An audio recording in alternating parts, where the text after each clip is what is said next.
Check out na ako. So, 9:30. Guys, kaya pala kahapon napakaraming tao dito. Ay kasi yung mga ito nga ang Semana Santa talagang napaka-importante dito sa Espanya. So, mayroon akong ka-roommate na devoted Christian, Catholic Christian siya. So, ang sabi niya ay mag-asawa siya na Australiano. Binook nila yung hostel na yon last year para lang makita yung nangyari dito kahapon.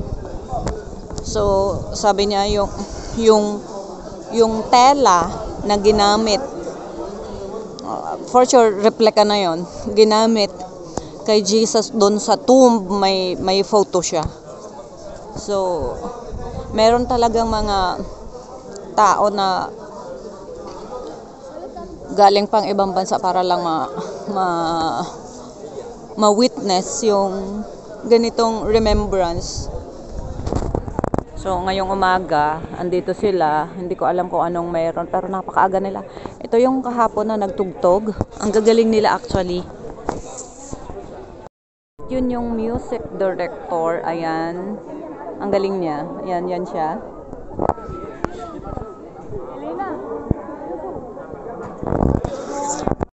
Sa tren at alas 10:58 ang aking biyahe papuntang Gihon. Yan, andito na tayo sa train station. Ito yung pinagkapihan ko nung nakaraan. El Nexo. Halos walking distance lang lahat pala nung ano ko. Lapit sa autobus, kayang lakarin. Ito, kaya ding lakarin. Ayun yung ang gandang building. Ayan, pasok na tayo. Ayan. May waiting area dito.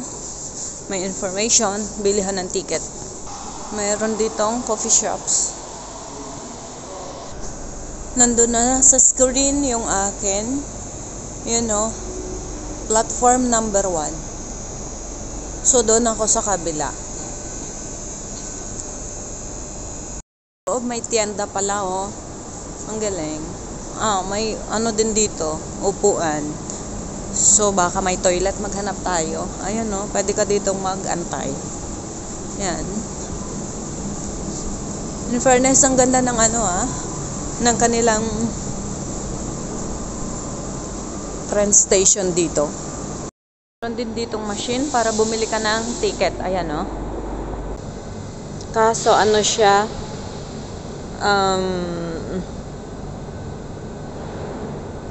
puro Espanyol. So, meron ditong cashless. Ayan. Galing, o diba? Meron nga change ng platform. Dos ako. So, baba ulit ako. Ayan.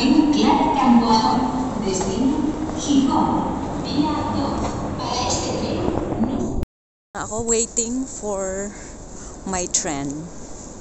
9 minutes. Kailangan talagang i-check lagi sa screen yung platform. Tulad niyan, nag-announce siya na Via 2, dito sa platform 2, yung tren. So, kaninang dumating ako, platform 1. Ngayon, in 15 minutes, nag-change siya. So, dapat talagang nakatingin lagi kung final yung platform. 26 minutes yung biyahe ko. So, it cost only 5.25 euro. So, napakamura siya. Kaya ako ay napabook. At napakalapit nga lang niya dito sa Oviedo. So, ayaw ko din naman na masayang yung oras. Kasi, medyo napuntahan ko na yung mga historical places. Yung iba hindi na. Pero, yung gusto kong puntahan ay napuntahan ko na. So, ang hindi ko lang napuntahan ay yung Covadonga Lakes. Pero, worth it din naman kasi sobrang layo niya, 1 hour. So, kung magbabalikan tayo kahapon, alas 2:15 ko na, alas 2:15 na ako nag-inquire. So, yon, hindi ko na siya pinuntahan. Nga siya, dumating. Ayan.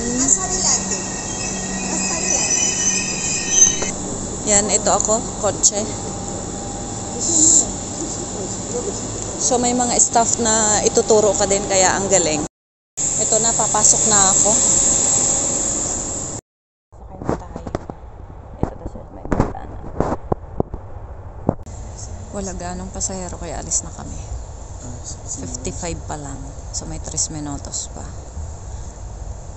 So mas maaga kami yung makakarating doon sa Hihon.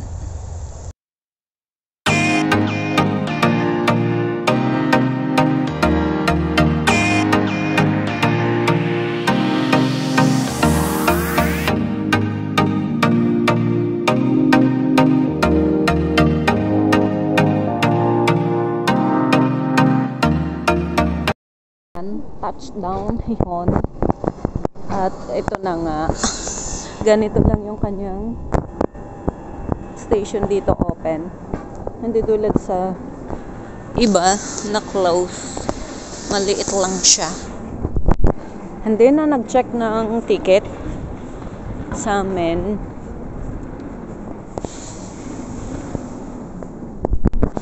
So dito ako sasakay mamayang hapon, I mean gabi.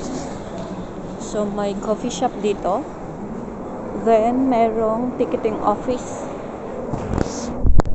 And for sure, mayroong toilet. So punta muna tayo sa toilet kasi maglalakad tayo maghapon. 15 minutes by walking ang sentro. So maglakad tayo. Mahangin na mainit, so malamig pa rin siya. Ito yung kapaligiran dito sa malapit ng tren. So yun yung nakikita nyong Adip. Yun yung Renfe train station.